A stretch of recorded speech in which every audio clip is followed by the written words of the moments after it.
The following episode is part of our patron-exclusive series of Ep.2 Unpolished campaigns, which are produced thanks to the generous backing of our patrons.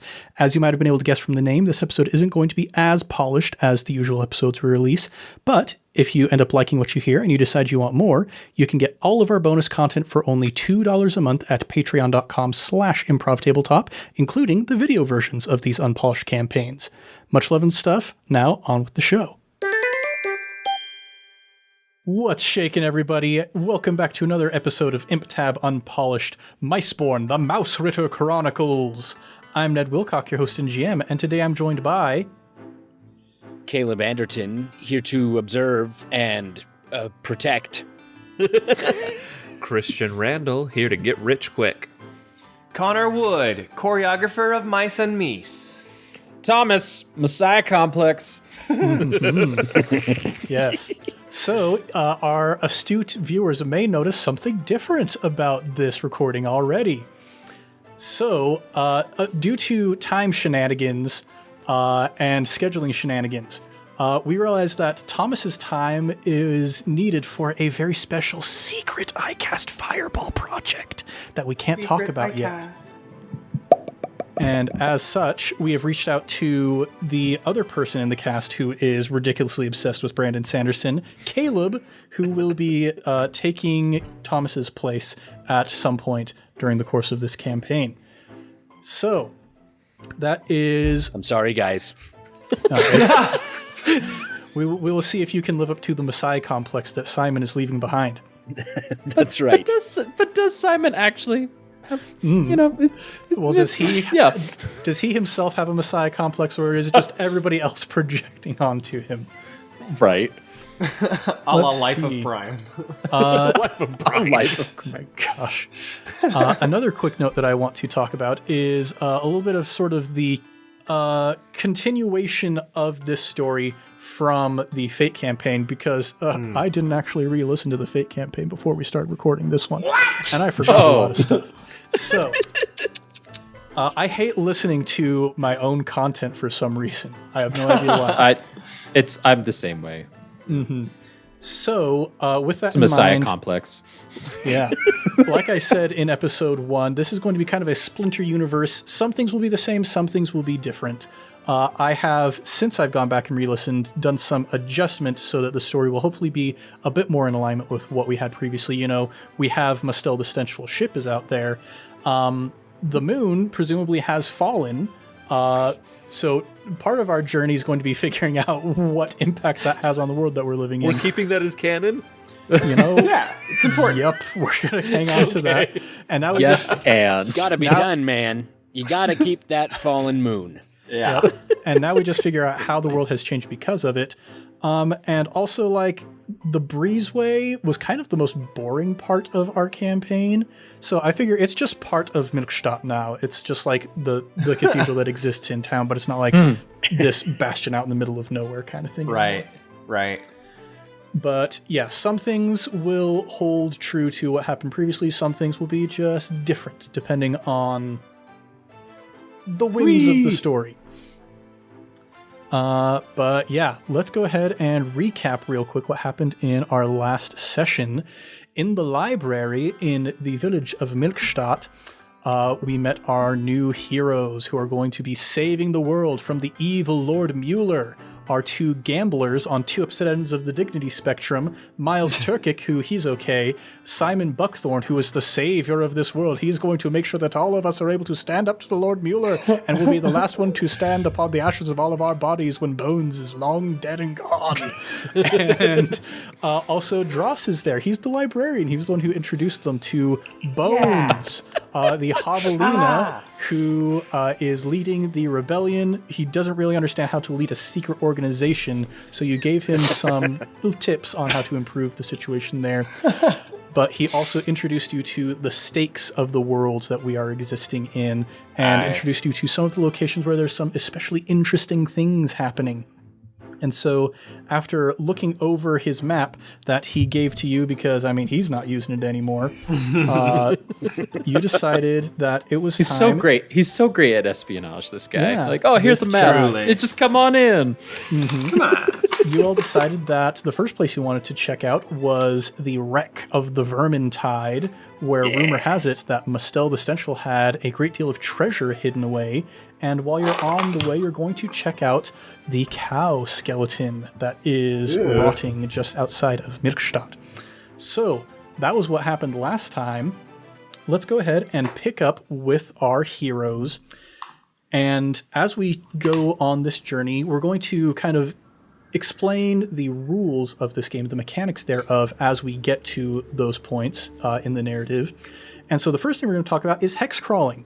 This is the first time that I have done a hex crawl, I know. And let's, I guess, first talk about how time works in Mausritter. Oh, another quick thing I just want to talk about is I don't think I explained why there's so many German names in this world that I've made. It's because Mausritter is itself a German word. It means mouse warrior. And cool. I've taken that inspiration, and that's why we have stuff like Salzdorf and Milchstadt and all of that crazy German stuff. So, yeah. The way that time is broken up in Mausritter is there are 3 units of time. There is a round, which is much longer than a typical round that you might see in something like Dungeons & Dragons. A round is the unit of time that we use in like moment to moment, like battles, that kind of stuff. And it can be anywhere from like 1 second to a minute. It's a little bit wibbly wobbly. That's very Then generous. after that, we've got a turn, and a turn, again, is much longer than what you'd see in D&D. A turn lasts... Let me pull it up just to make sure I'm not spouting falsehoods. At least 60 seconds, but yes. A turn is approximately 10 minutes. It's enough time to explore a room or perform an action or two. This is the unit of time used during exploration, like when we get to an adventure site and we're like digging into dungeons. Like whenever you do something notable, like move into a big new room, that will be 1 turn. And I will be tracking those turns on my turn tracker here, so that I know when to roll for random encounters, so that we know when torches are consumed, that kind of stuff. And then we also have a watch. A watch is approximately 6 hours. There are 4 watches during a day. This is the timescale that we use during wilderness travel. So to travel 1 hex, that is 1 watch. So now that we are traveling from Milkstadt to the cow skeleton, I'm going to start tracking time. We're going to get through an entire watch. Now, we didn't establish what time it was going to be when you leave. I guess you've got a little bit of time before you actually head out of Milchstadt to discuss stuff. So is there anything else that you want to do in town before you head out? I just want to clarify something about money. If I have 10 pips, am I poor? Well... Because I don't want to be poor. Let's take a look. All right, Breeze.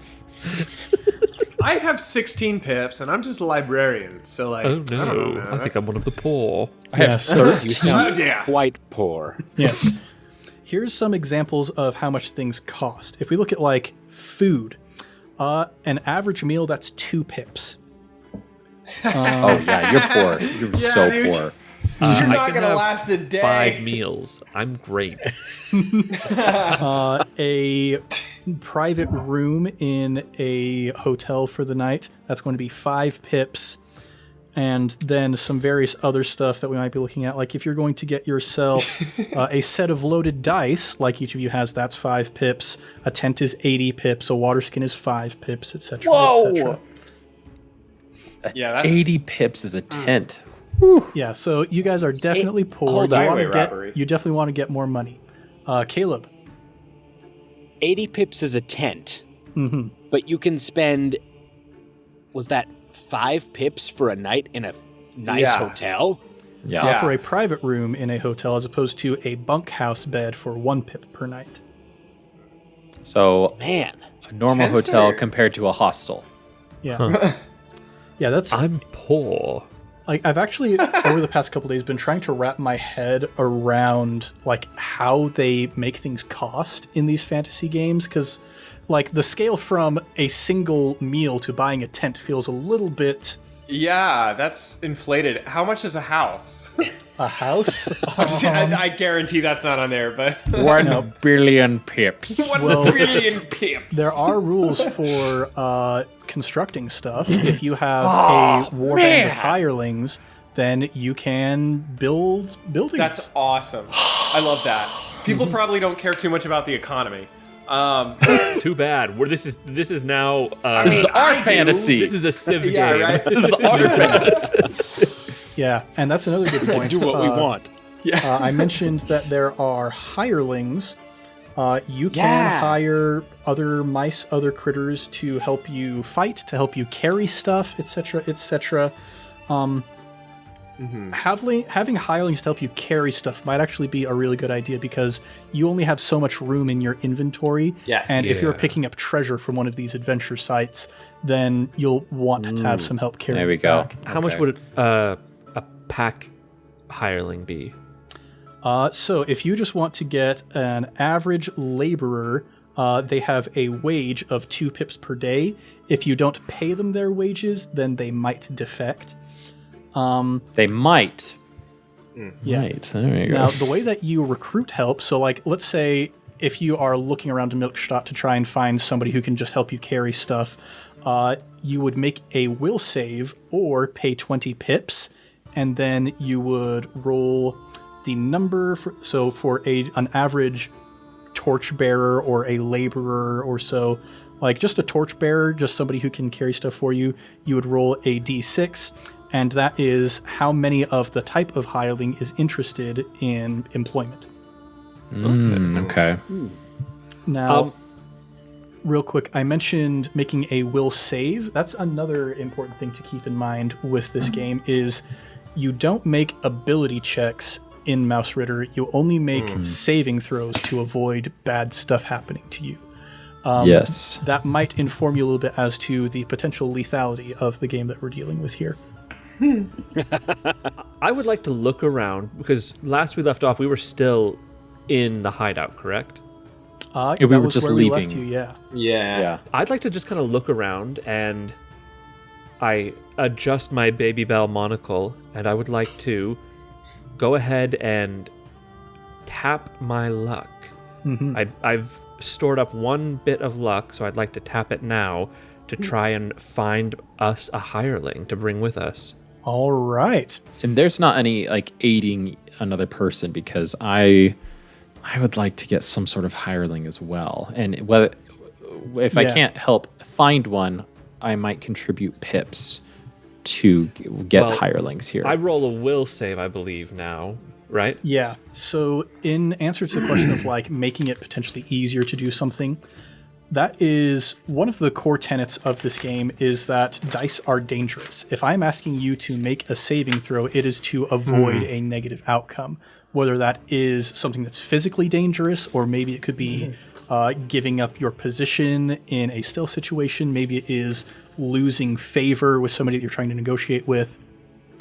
So another thing to keep in mind is there's no intelligence stat in this game. The game doesn't assume that the mechanics are going to make your character smart. It assumes that if your character is smart, it's because you, as the player, are using your own wits and problem-solving Right. skills to make them smart. And since we're already in that mindset, if you can come up with a way to justify giving yourself advantage on a roll, like if you come up with a good plan, it's like, Ned, this is a really good plan. We think it will really work. Do you think that justifies advantage? Then that is a good scheme. Or if you can even figure out a way to make it so that it's such a clear-cut deal that you don't even have to roll a saving throw, that's even better.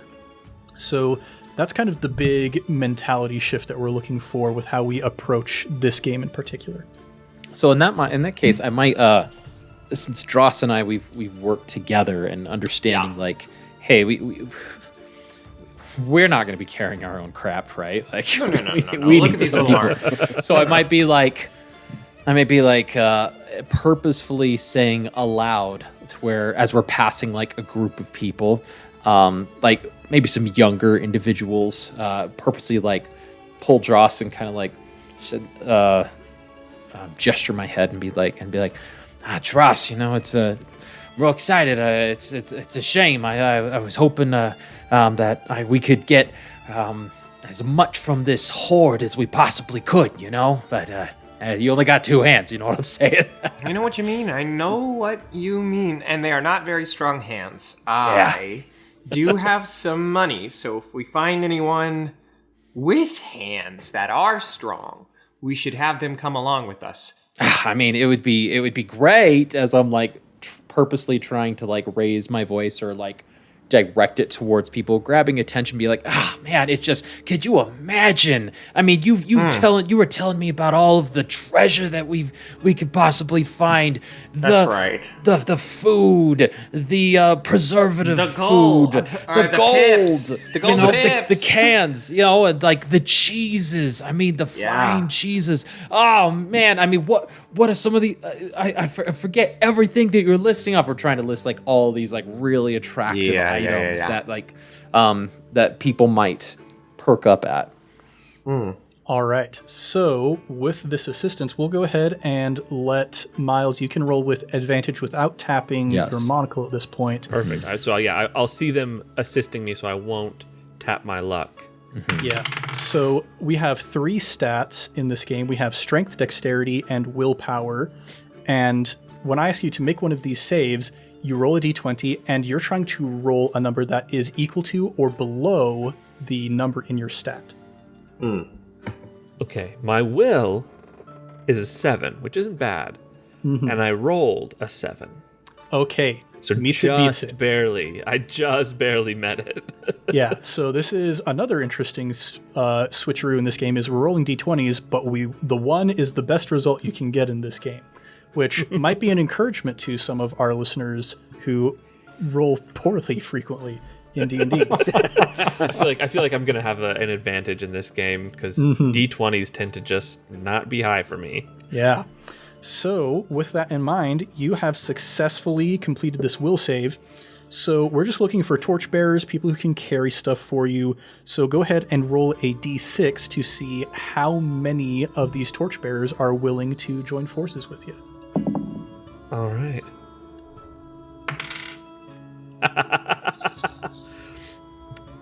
I rolled a 1. All right. And I think I lock eyes with a creature across the room. Yeah, you see there's this plucky looking little hare, and he hears this conversation that your friends Dross and Simon are having, and he kind of comes hopping and he's like, "Hey, I heard something about grand treasure that could be found out there in the wilds. Are you looking for treasure? Are you finding treasure? I don't want to get into danger, but I like treasure." I thought this was going to be Caleb just showing up all of a sudden. No, we need just a random hireling because Caleb's going to have his own stuff, right? That he's going to want to carry. I'm going to go ahead and I will adjust my monocle a little and give him a once-over. Well, it is quite the journey we're going on, and we will need help from a very brave and strong individual. Do you think you have the qualities that it takes? Oh, I'm the bravest and I'm the strongest. My name's Fitzwhiskers. How's it going? Well, Fitzwhiskers, it is an absolute privilege to make your acquaintance. I think you may have exactly what we're looking for. And I kind of just look at his empty paws and be like, that's what we're looking for. That's exactly what we're looking for. Just pause. As long as you got hands to hold stuff, you are our guy. Cool. I'm into it. Gosh. I will be your guy for the price of only 1 pip per day. Sick! We have 1 pip per day. I think it's a little rich for my blood, but I think we can afford you. Nice. My mom always told me that I should never let myself be undervalued. And you are not doing that at all. Nice. That's right. Let's go. Let's go on a grand adventure. Like I said, I don't those want to look get like into danger. You guys handle all of the dangerous stuff. I'll just hang out with you while you're not doing dangerous stuff. Absolutely. those- Would you hold this for me? And I give him one of my mirrors. Nice. Yeah, those look like some hands that that can really hold some treasure. Yeah. Do you give him your personal mirror or the mirror that you are holding for Simon? My treasure. I'm gonna give this hair Simon's mirror. All right. Yeah, you are.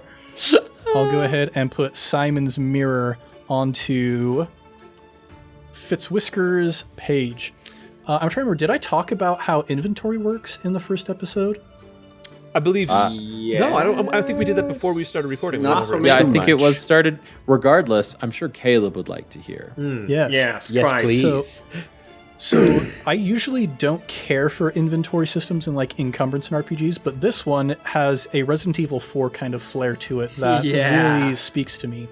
So right on your character sheet, there are 10 little squares. 6 of those squares are your pack, stuff that you can hold. We have 2 body squares for stuff that you are wearing, whether it's like a magical amulet or armor or whatever. And then we have 2 squares for your paws, the things that you are holding. And so, like, a weapon will often say it's a 1-paw weapon or a 2-paw weapon, or maybe it's a weapon that you can use in 1 or 2 paws. And if you are encumbered, like if you have already filled up all of these slots on your character sheet, then it becomes much more difficult to move around because if you're carrying more items than available inventory slots, you cannot run and you make all your saves with disadvantage. So that is bad for you guys, which is why it's good that you have Fitzwhiskers here to help you carry some stuff so that you won't be making all of your checks with disadvantage. So yeah, pretty limited inventory slots here, but that is, part of the fun of the OSR style game is, how do we've got all this random treasure that we got from this dungeon. How do we get it out of this place? Right. Okay, Kicker. so Fitzwhiskers has Simon's mirror. It's just getting passed from person to person. Actually, oh shoot, I just remembered something. While we're talking about inventory, this is probably a good time to talk about a fancy piece of cheese that Simon has on his person. Ooh, yes. So, like I mentioned in episode 1, Bones said there are new types of cheeses that are being found that no one's ever seen before that do different kind of magical effects. So this is how we're incorporating the magic system of Mausritter into our narrative. And this is one of the things that's probably going to be unique just to this campaign, I would imagine, is typically in Miceborn, if you have an allomantic ability, you can burn one type of metal to get one type of magical effect, and that's pretty much it, unless you happen to be Miceborn and you can burn all the types of metal. Now, the way that spells work in Mausritter is they flavor them like they're these stone tablets that have spirits bound to them, and anybody can pick up one of these tablets and command the spirits to create a magical effect. The way that we're flavoring this instead is that these are these special magical cheeses. If you eat some of this cheese, you can burn it regardless of what your other lacomantic abilities are to get that special effect. And when we were rolling for random gear at the character creation, Simon got a random piece of cheese for a spell called Ghost Beetle. And when you cast this spell, it's kind of akin to Tensor's floating disc. An illusory beetle shows up who can carry stuff for you. And this beetle has, I believe, 6 inventory slots that it can carry stuff around on. Cool. Which would be very useful for getting treasure out of a dungeon. Oh, Yes, yeah. absolutely. Good old pack and it mules. lasts for at least 6 turns, but I roll a dice. It's that times 6 turns. Nice. Yeah, So if I roll a 6, then it's 36 turns. Well, wow. the interesting thing here with... Maybe? Yeah, so... Yeah, let's talk about, just while we're in Magic, each hunk of cheese that you pick up is going to have 3 usage dots. When you find a new spell, all of those dots are open. And as many dots as you haven't marked off, That's that right. is how many dice you can invest into that spell. So up to 3 dice to make it more powerful. And depending on how many dice you spend to cast the spell, that determines how powerful the spell is. In this instance, if you invest only 1 die into it, then you only get it for 6 turns, which again is equivalent to about 6 hours in Mausritter parlance. But if you invest 3 dice into it, then you get it for 18 hours. The only difficulty here is when you cast the spell, you roll those dice. If any of them are a 4, 5, or 6, you have to mark off one of those usage dots, meaning it's less powerful in the future. And also, if any of those dice roll a 6, then you're going to take some wisdom damage. Great stuff. Great stuff. Great stuff. We love it. So a little crunchy there on the mechanics for a bit, but the narrative thing that we're getting from this is, along with Fitzwhiskers carrying some stuff, you can also have this magical illusory beetle that can help you carry stuff back to town. All right. Okay. Well, Fitzwhiskers, I think you will be quite the addition to our team.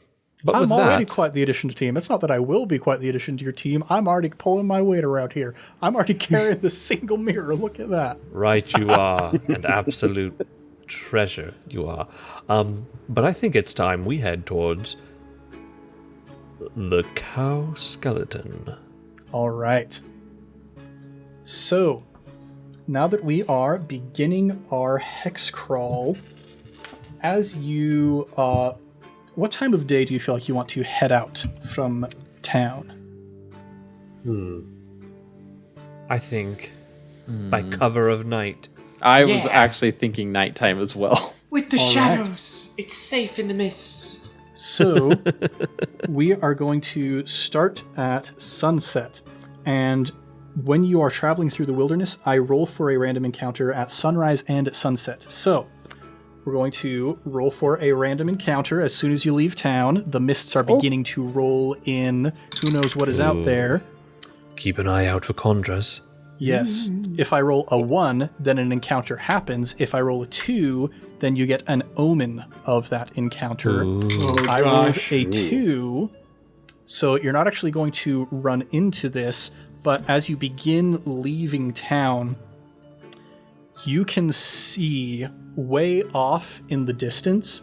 So, like, you head out by the northern gate into town, getting ready to head off northwest towards the cow skeleton. And as you peer into the no man's land from where the mists are billowing, every single night the mists always billow down from the north towards you. And you can see crossing the no man's land, there is a chain gang of mice who have been tied up to each other, and there are soldiers of the Lord Mueller's army escorting all of these prisoners towards the vats of casein. Wow. Probably a lot of soldiers, huh? Like, not... Let me roll to see how many soldiers there are. Yeah. There are Just 5 wondering. soldiers. And there are 3 of us and a hare who will not help us. I don't get into fights, I just carry stuff. He's holding a mirror. He's holding my mirror. I don't want to break this mirror. This thing is precious to Master Simon. He's not wrong. I don't know if we can take these guys, if I'm being honest. I'm a Certainly librarian. not. No, I think definitely not. Yeah. The greatest help we can be to them is to take out the source of their problems, not help And these get- individuals. And get the most treasure we possibly can. Your logic is infallible. I do Yep. love treasure. Yes. As a... It's the only. give 'em a It's the quick- best way we can help them. We'll give them a quick salute into the distance and we'll keep going our way. Soldiers. Carry right. on. So you continue, and it takes 1 watch to travel 1 hex. So it has just struck midnight as you crest a little sand dune, and you can see the cow skeleton splayed out before you, massive in scale. It boggles the mind to think of how large this creature would have been when it stood on its 4 hooves. And the thing that is odd is that though there is rot happening here and decay, it is almost instantly giving way to new life. You can see that there are plants growing all over this carcass. And you catch a sniff on the wind as the mists are rolling in. This weird combination of worm-eaten flesh and fresh flowers, this perfume. It's like somebody tried to just toss a bunch of flowers into their trash can to pretend that it didn't smell horrible. how skeletal is this skeleton? Are we talking like we can see the full skull, or is it like bone peeking through flesh? The most exposed extremities, so like the skull is entirely bleached white, the tips of the ribs are exposed. It's actually hard to see where any remaining flesh might be underneath all of the plant growth. Okay. All right, Fitzwhiskers, hold back. This may get a little bit dangerous. Yeah, I'll hang see if around there's here anything and good. I'll just look at the stars through my mirror. That, you know what? Hold this too, and I give him my mirror so he can have 2 mirrors. Yes. Oh, I can look into infinity with these. And he like holds them parallel to each other, and he's like trying to gaze into the tunnel of infinity. Amazing. What a beautiful creature he is. I'm so That's glad what we my brought mom him. always says. Certainly worth the 1 pip a day. Oh yeah. I'm not You even know in the what? group Yeah. yet. I'm gonna go ahead. I I'm hope he gonna dies. I'm gonna subtract 1 pip. I'm gonna give him his pip now. He earned it. All right. 9 Get pips. pipped in advance.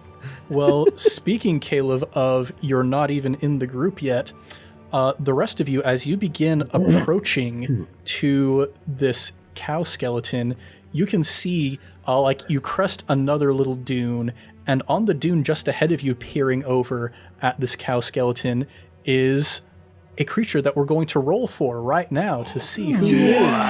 All right. So, like I said, listeners, the character creation rules are very streamlined so that you can make a new character as quickly as possible in the middle of a session. We're going to show you that right here, right now. Let's go. What dice do I need? Grab yourself some D6s. Okay, Two just 2. D6. Yep. Yes, sir. Oh, wait, actually, you're going to need 3 D6 for this first little bit. Okay. All right, we're going to start by figuring out your attributes. Like I said, we've got strength, dexterity, and will, which actually harkens back to in like 3rd edition D&D. You didn't have saving throws based off of your ability scores. You had fortitude saves and will saves and reflex saves, and those are kind of reflected here as well. So just from top to bottom, you're going to roll 3d6 and add together the 2 highest dice. And so this first result is going to be your strength. That's an 8. 8.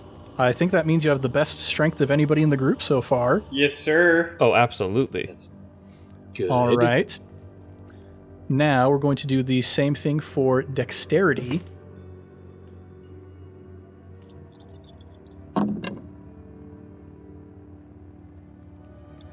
That's a 10. Ooh, very nice. Nice. So you are Big tied for numbers highest here. dexterity with Dross. That beats my 3 that I have for dexterity. Yeah. Somehow, miraculously. And finally, will. That's a 9. 9. So you're Okay. almost tied with Dross for will. This What means the heck? you have by far the best like overall array of stats of anybody in the crew. All right. Nice. So now, if you would like to, you can swap any 2 of these attributes if you're interested. Ooh. I'm going to swap my strength and my dex. I want my strength to be a 10. All right. I'm going to be a beefy Nice. boy.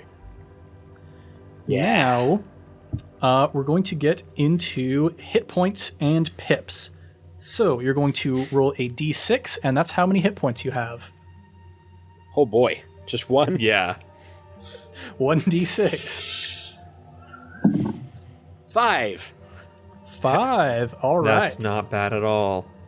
Yeah, and when we get into combat, we'll talk about why you have so few hit points. Okay. Now, we're also going to roll a d6, and that's how many pips you start with. 1. Oof. That's rough. Yeah. You're a And poor now- boy. And I thought I had it rough. Now we're going to get your background. We're going to cross-reference your hit points and your pips, and I've got a little chart that's going to tell us what your background is based on that. So, Okay. 5 hit points, 1 pip. You were a dam builder before you started being an adventurer. Nice. That works. And every background comes with some equipment that you get to start with. The dam builder gets a shovel and some wooden spikes. Shovel and wooden spikes. Awesome. Go. Okay. And additional equipment that you're going to start out with, some torches, some rations, the 2 items from your background, and a weapon of your choice. So if you scroll down a little bit in our document to the items, you can see all of the different weapons arrayed out here. And you can just copy one of those right over to your character sheet. Sling, a warhammer, a hook arm. I'm looking for. You said he got a shovel and some sticks. Shovel and wooden spikes. Some of them we won't find already pre-populated into this, in which case, Gotcha. just grab a picture from somewhere else on the internet. I'll go ahead and grab you your shovel and wooden spikes. Cool. I'm a beefy boy. I'm gonna go with a warhammer. All That's what I right. pick. Nice. Very nice. Very nice. So yeah, just copy that and paste it right into your character sheet. And that will fill up your main paw and your off paw on your character sheet. Because that's a 2-handed weapon. Yep. Paste. Hey, there we go. That's kind of cool how it's also shaped like it covers the 2 boxes. Yeah. And listeners, I will post a picture of one of our character sheets so that you can get a sense of what the character sheets look like. Now, we're going to get your details. These are just some little character tidbits about you. So first, roll a d6 to figure out what your birth sign is going to be. This will I do have a question as well. Are you a mouse? No, I am in fact a rat. Oh, nice. How disgusting. You disgust me. Oh, you remind me of everybody on my mom's side of the family. I hate everybody on my mom's side of the family. Just you wait, Thomas. Just you wait. All right, so yeah, D6 for your birth sign, which is going to inform maybe a little bit of your demeanor, how you might roleplay yourself. Yeah, that's a 3. All right, your birth sign is the acorn, meaning you are inquisitive and stubborn. Okay. All right. Acorn. Yep. And then we're going to get 2 more D6s to figure out the color of your coat and the pattern thereof. That's another 3 for coat. Okay, your coat is white.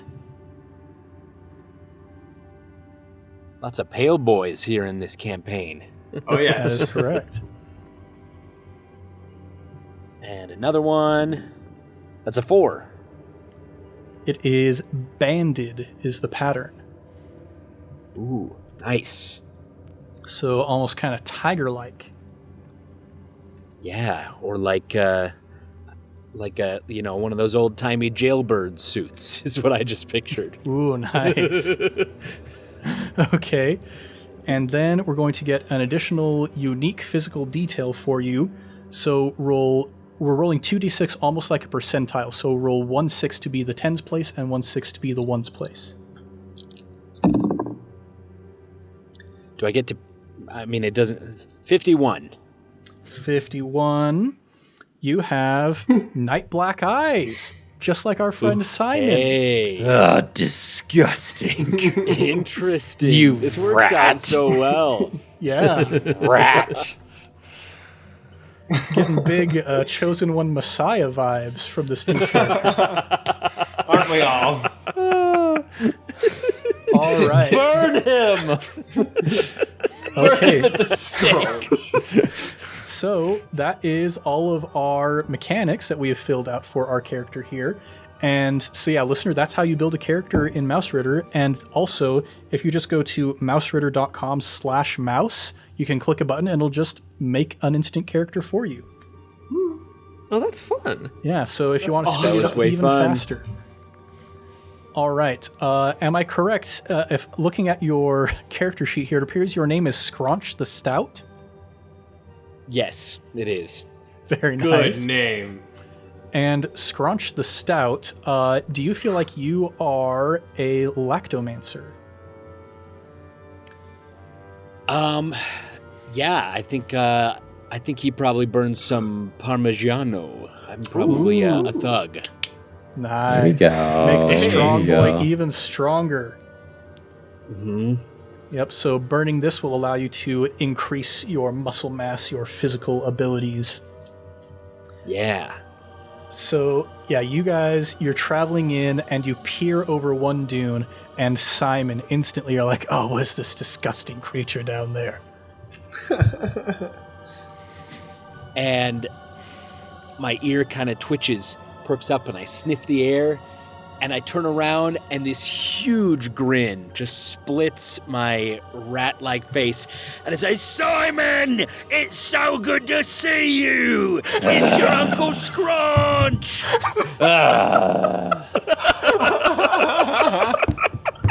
Oh no! And Simon! I did not know you How had about- family in this world. I give him the biggest bear hug, scoop him up and squeeze him. How's your mum doing? I ain't seen you in so long. I am close to didn't vomiting. Blow out the mic there. I should have turned my gain down a bit. Yeah, I'm close to vomiting. I can't respond for a little bit here, just from the stench that is just wafting off of you being in the carcass. And That's a stinky guy. Yeah. Simon, is this the pungent patriarch of your family? this is my uncle. Yeah. Hey, uncle. These are the guys. That guy way over there. He's our bag man. And look, what are you doing out here? Okay, get off me. Put me down. All right, put me down. And I give him a good old noogie before I drop him. Naturally. Say, it's so good to meet you. I don't usually get to meet Simon's friends from the Abbey or whatever it is. I'm usually out here. People don't trust me and, that side of his family and whatnot, but it's so good to meet you. What are you doing here at this stinky place, anyway? Look, okay. Look, we're looking for treasure, okay? We're on our way to get the biggest treasure that we've ever seen in our entire life, okay? Make the biggest score of our entire life. Treasure, you say? That Yeah, sounds lovely. Yeah, okay. All right. Yeah, it Well, is we could good. always use more hands to carry more treasure. Mind if I come Like, along? I like daggers at Dross, and I'm like, Dross, I'm sure that Scronch. My uncle's name is Scronch. compensate! I say with my little scrawny little paws. If I might make a suggestion. Scronch, it is. Am I saying that correctly? You, oh monocled one. Yes, absolutely. Scronch is the name. You can call me Myles Turkic. Miles. Great name. Thank you. You live in the carcass. Am I understanding that correctly? Is that... I mean, I don't live in it. I was coming here looking for a good, tasty morsel or something like that. This is quite good, dry-aged beef going on here. So, I was coming to get a little bit more. I don't live too far away, just over yonder. Are there many predators around here? I don't want us to attract any unwanted attention on our way. Are we safe? Oh, no need to worry. With me around, you guys are safe as sassafras. Don't worry. I'll take care of any foxes or any other things we might find on the way. So now that you are in the hex with the cow skeleton, you can hear from the hex immediately to the north of you, the way Delta that is being controlled by the Lord Mueller, just this unearthly shriek rip through the night air. Oh. That sounds bad. I get a piece of mozzarella and I instantly shove it in my mouth and I start smoking.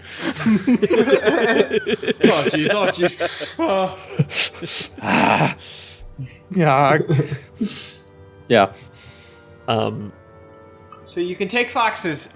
Can you take whatever made that noise? Because that scared me.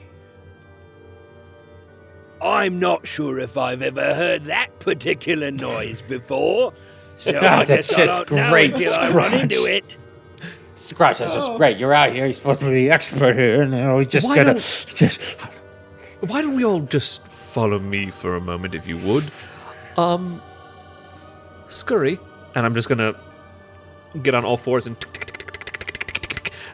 get over into this cow body just to get out from, if we're on a sand dune, we're pretty easy. We're not leaving our pickings. guy behind, are we? Our mirror guy. I'll do a little Come on. little whistle for him and So ask him to come along. yeah, he comes bounding in your direction. I will mention, I just rolled for his stats. He has an 8, a 7, and a 10 for his stats. What the 8, dude?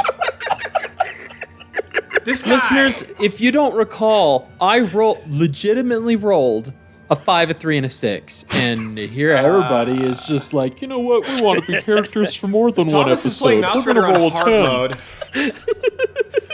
mode. You do have 6 hit points, though. I'm playing the. So does Fitzwhiskers. He has 6 hit points. Dark Souls at this point is what I'm doing. Dark Souls with just a pot on my head running through each mission First here. enemy is a boss. He's playing Let Me Solo Her. Yeah, Fitzwhiskers comes stumbling out. He's like, "Hey, I heard your big family reunion down here. I'm Fitzwhiskers. I'm Simon's best friend."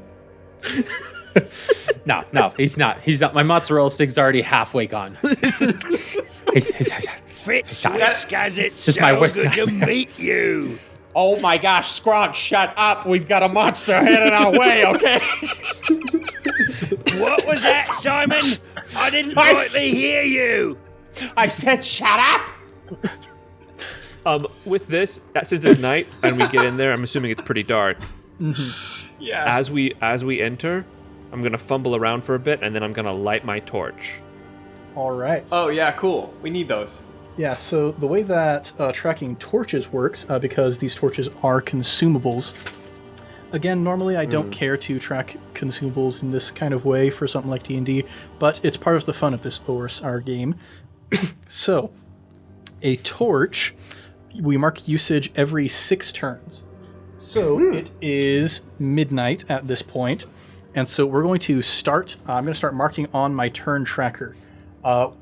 Whenever I feel a notable amount of time has passed, I will mark a turn.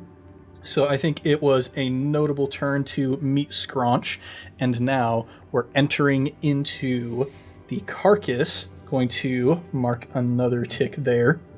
Okay. Now, as you light up your torch and you start heading in, you can see that there's this place where 2 of the ribs are sticking up out of the sand, and they kind of part.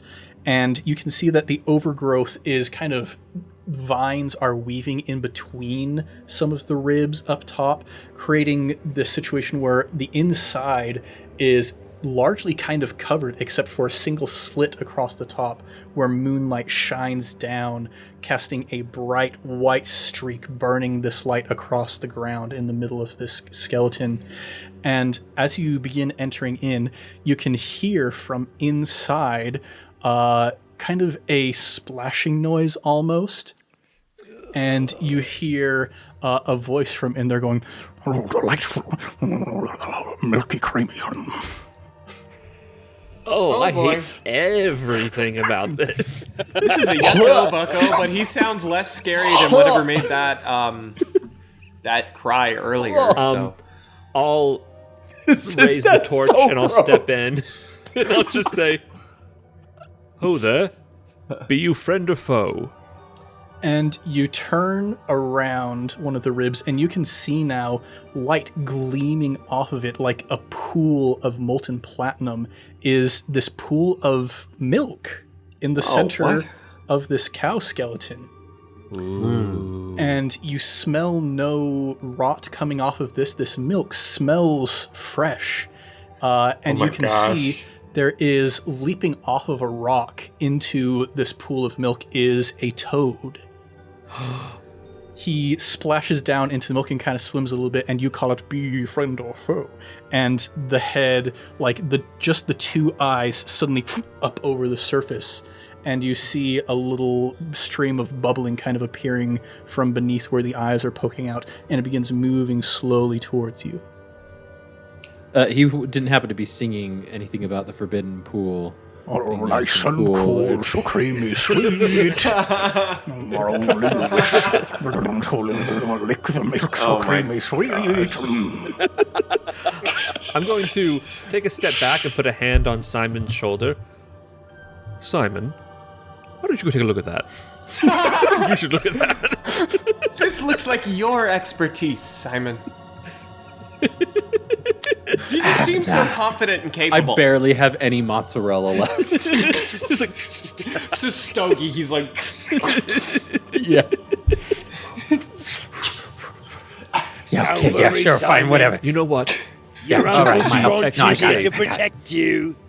Before you go over there, just to be extra safe, why don't you take this? And I grab the mirror from the rabbit, and I hand you an extra mirror for your off. do you give him his or yours? I think this I don't is know your if it mirror matters. that you give me, right? Yeah, I don't give you back your mirror. Okay, I give you cool, my cool. original mirror. Naturally, yeah. Yeah, Like- Fitz Whiskers okay. is just like cowering outside of the ribs, and he's like got his face hidden behind like one mirror over each of his eyes. You take one of the mirrors, and he kind of yelps and moves the other mirror in front of his entire face. That's a good lad. You think you're freaking out? Our stats are even worse. Yeah. Freaking bodybuilder guy over there only wanting to carry stuff. Yeah, so I have my mirror in one hand as I like move forward towards the pool of milk. My ears twitching literally every which way, trying to hear out for any other noises, the screeching outside, and I call out to the guy. Yeah, you heard our question. You know, friend or foe? What do you? Are you gonna try and kill us or something? I mean, it looks like you just interested in that delicious milk right there. It does not spoil under the desert sun. Magical milk, my pool, my pool. What brings you to my pool? Well, you know, there's just a lot of danger outside. Screams. Certainly not us running to hide, but, you know, just looking for till things, the smoke kind of blows over, you know. The mist, it blows from the north constantly these days. I stay here. This is my sanctuary. I stay here where the milk does not spoil. And it could be both of our sanctuaries, you know, for a time. You know, it could be Hey, yours. dude, I just met you. I don't need a roommate. No roommate. No, I actually. Excuse me. I actually hate bunking with people as well. I prefer. But hey, maybe we could have like some sort of like we could pay you something, and it'd be like you'd be housing us, so like but not housing us like in a roommate situation, like a business transaction. So Like commerce! you don't I say you from don't the owe other us side any of the favors. skull. He has wealth. Welsh? I don't have any Welsh gold. Wealth. Oh, wealth. Yeah. No, we're good. We're good.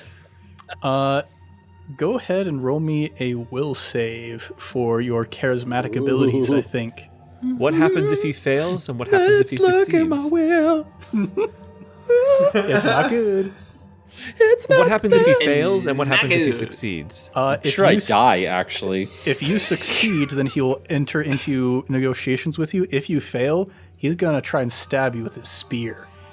Rude. Is it just a D6, right? No, D20, right? Yep, D20. You got to get a 6 or lower. Cool, got 12. Well, Wealth full of wealth this one is. Maybe No, this like I said, wealth no can Welsh. become I don't mine." have Welsh gold. And I don't know. Before you can even tell what's happening, there's this massive splash, and the two powerful hind legs have propelled him through the air, and he holds in one of his hands the broken off tip of one of the ribs, and he is going to leverage that straight at you. We're going to enter into combat here. Oh no! So, Thrust the mirror in front of me. now, when we enter into combat to figure out who goes first, it's if your foe is unexpecting, then you would end up going first. Otherwise, you would make a dex save to try and act before your opponent. However, this frog has a special ability that he always goes first because he's so fast. Cool. Gotta go Man. fast. Here's another interesting thing about combat in Mausritter. You don't roll to hit, you just hit. You say, I'm going to attack this person, you deal damage to them. Which is great for you guys, but also bad for you guys, because this guy is leaping at you right now with his Heaven's spear for my that's going to deal 6 hit 1d10 points. damage. Oh! Oh boy! He rolls a 10. Okay, well. Holy shnikes. Was that the first attack in the first combat? Yep. What the So, heck? Simon dies. Well, no, here's how we resolve damage. So, like we mentioned before, you don't have a ton of hit points. I only Simon, have 6. You have 6 hit points. Now, hit points, or I guess hit protection is the official term in this game. That's how much damage you can take before you have to worry about any mechanical repercussions.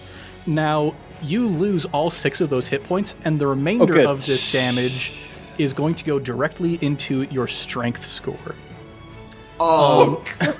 So that is rules as written. It always goes to strength. But Demon Download, who recommended this game to us, told me about this home rule he likes to play with where, depending on how you try to avoid the attack, you can let it apply to either strength or dexterity. I feel like you probably don't want it to apply to dexterity because you only have 3 dexterity and you would die. Yeah. Can't live without dex. I'm just gonna let it go into strength at that point. So yeah. Now you're really strong. Yeah, now here's where the war of attrition really starts. You currently have 1 strength. That means if you're trying to make a strength saving throw, you literally have to roll a 1 to succeed. Here's where it gets even better. After taking strength damage, the creature must make a strength save. Oh no! You've taken strength damage. Make If they your save. succeed, they are still Nat able to 1. fight. If they fail, they take critical damage. Oh my. This frog just comes out, skewers you with a rib, and you insta die. Escalating quickly, guys. Let's get out of here. I love this so much. Okay, so here's my strength saving throw. 16. 16, that is really Welcome to funny. Mausritter. Now that we know the rules, die! All right. When a character takes critical damage, they take an injured condition. So here's an interesting thing with conditions. Conditions, if you take a condition, you put that onto your inventory, and that space in your inventory is unusable until you remove the condition. Goodness. Oh, so my inventory is full technically, so I have to drop some stuff. Well, no, you can still put it on one of your body slots. Oh, yep. So, I'll put it over my body. That's an appropriate place to put an injured condition right there on your body. Spear. Yep. While you have while you have the injured condition, you have disadvantage on strength and dexterity saves.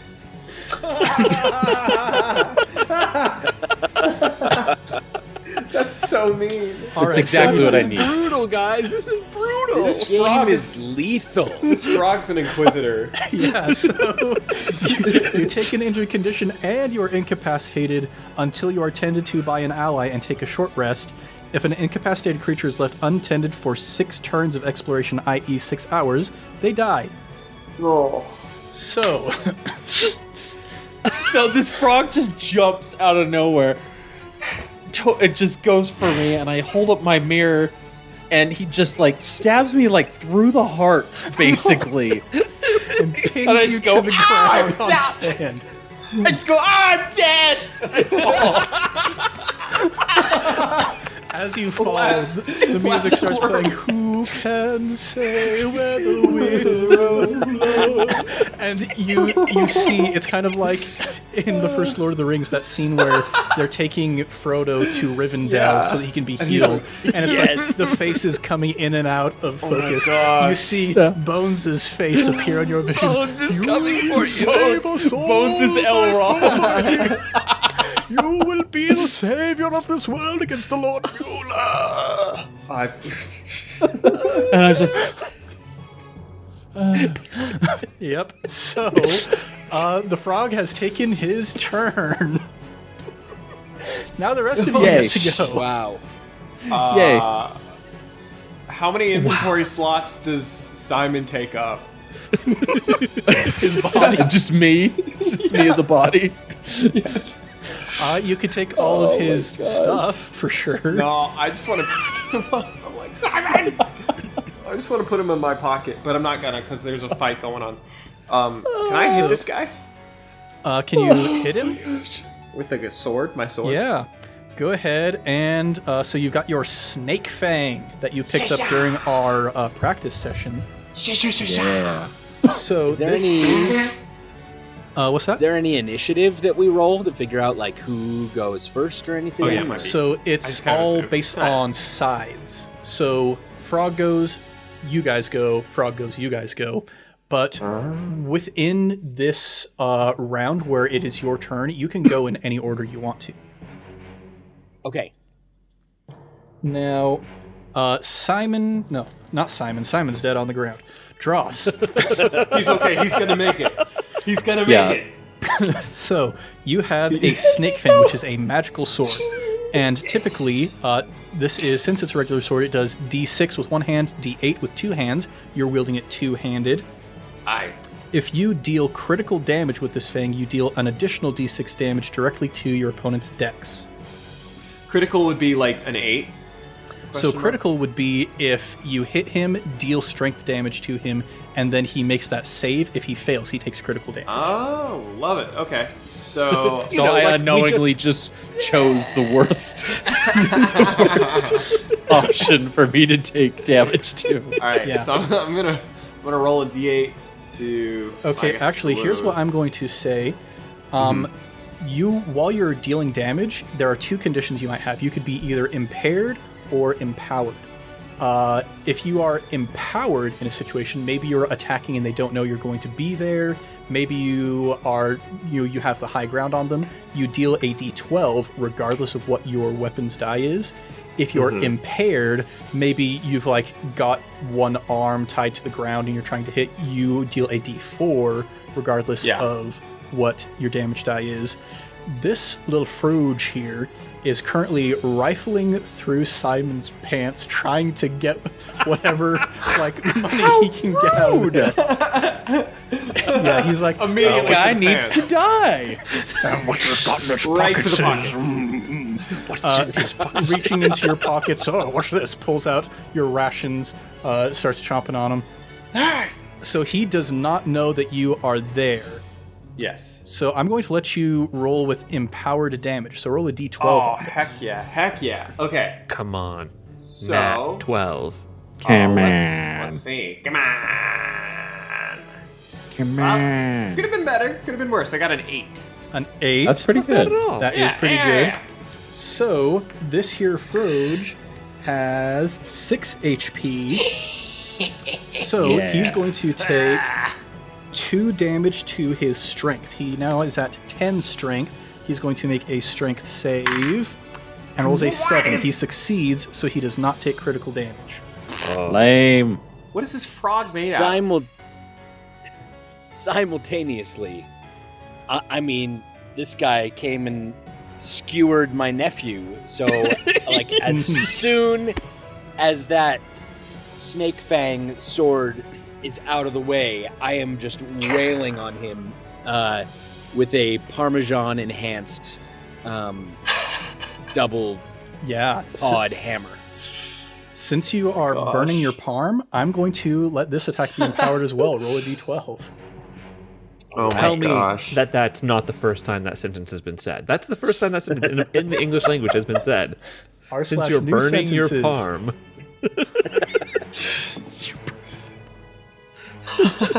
All right. Could have been better. That's a 9. A 9. Hey. Okay, so he takes 9 damage to his strength. He has 1 strength left. He's going to roll a strength save to see if he can stay up. He rolls a 6. 20. He fails.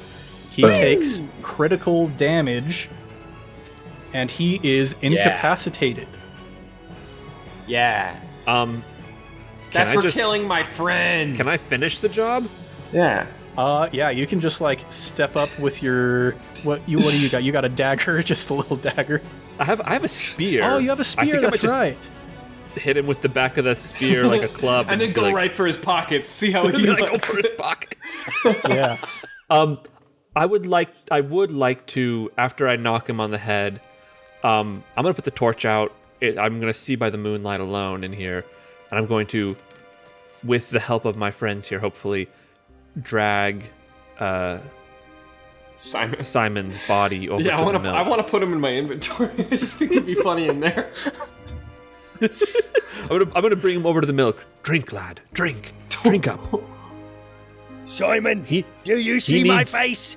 How many fingers am I holding up? He needs some milk. He needs some...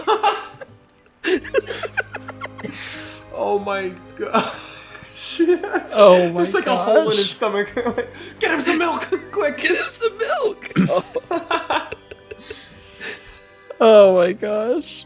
So I mean, I'll be spooning some milk into his mouth to get out of his stomach. My mozzarella stick is just like, Oh no. So here's how you get hit points and attribute damage back.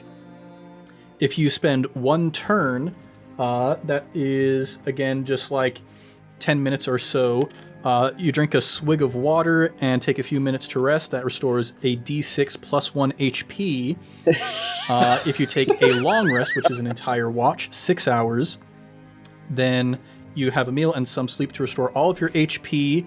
And if your HP was already full, you restore d6 to an attribute score.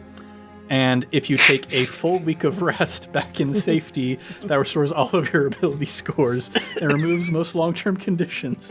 Guys, we gotta go back. I think we could just send Simon back home. Simon, get out of here, guys. Alright, peace out. I don't think you need a smoker anymore. Can our friend just carry him back to the Abbey while we press forward? The treasure guy. That was such a brutal hit. Like, that one hit was so bad. I still have. I'm so weak. If I carry one mirror in each hand, I've got 4 inventory slots left. He's pretty small. I could carry him back to town. Oh my gosh. Well, not with any of his stuff. I would be encumbered if I try and carry any of his stuff with me. We'll split up his stuff. You gotta get him back to the Abbey, to wherever, to safety, because I can't let him die. This is my sister's son. You hear me? Okay. Rabbit? Okay, he's my best friend. I don't want to see him die. Yeah. he gambles in the library I work at sometimes. So... He owes me 13 pips. All right, I'll take him back to Bones and I'll let him know that his prophecy was wrong. Bones is going to be so disappointed. Oh, Bones, what you got there? It's just limp body. Your hunch was like off, Bones. I don't know. We'll save us. So we do a big, long sort of tracking shot. We see Fitz Whiskers with Simon just fireman carry style over his shoulders, trekking back through the dunes, and we move back with the camera through the ribs, past the 3 of you as you're kind of standing there, hats over your hearts, watching your friend getting carried away, and we end with the glistening light off of this pool of unspoiled milk in the middle of the desert. And I think that's where we're going to pick up next time. Ah, yes. Glistening desert milk. Wow. And a fond farewell. Boy, howdy! I tell you what, Whoa, guys. I have never been more terrified to be hit than I was. Like in all the years I've played D&D and any TT RPG, I've never been as afraid to get hit as I am now. Oh my gosh. Wow. Maybe that's the Messiah complex. It's like, let this be a lesson to all of you. I've taught you how dangerous the world can Is be. this your hero? Well, everybody, thanks for listening to this episode here. We will be saying farewell to Thomas for the remainder of this campaign because Thomas has other special secret things that he needs to be helping out with where I cast Fireball. Yeah. And all his mouse bones are broken. It's not going to take a week to fully heal me. It's going to take a year of psychological therapy and, mindfulness exercises to just fully, overcome this trauma. You're never He going to needs be able some to milk. drink milk again. Yeah. Oh, man. Well, everybody, thanks for joining us for this adventure. Until next time, I have been Ned Wilcock, your host and GM, and I've been joined by... Caleb Anderton, the rattiest rat. Christian Randall, glad to be alive. Connor Wood, working on my lactose tolerance. Thomas, the patsy. Much love and stuff, everybody. We'll catch you next time on the Mausritter Chronicles.